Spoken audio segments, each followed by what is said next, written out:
அருள்வாய் முருகா. இந்த உலகத்தில் நம்மை காப்பாற்றும் தெய்வம் பல இருக்கலாம்.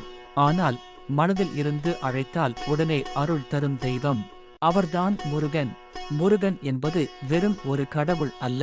அவர் ஒரு சக்தி, ஒரு வழிகாட்டி, ஒரு நம்பிக்கை.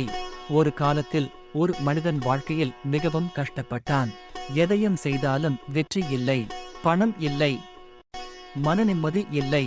ஒரு நாள் அவன் மனமுடைந்து, முருகா, எனக்கு வழிகாட்டு என்று அழுதான். அந்த இரவு அவனுக்கு ஒரு கனவு வந்தது. அந்த கனவில் முருகன் அவனுக்கு தோன்றினார். பயப்படாதே, நான் உன்னுடன் இருக்கிறேன் என்று அருளினார். அடுத்த நாள் முதல் அந்த மனிதன் தினமும் ஓம் சரவணபவா என்று ஜபம் செய்ய ஆரம்பித்தான்.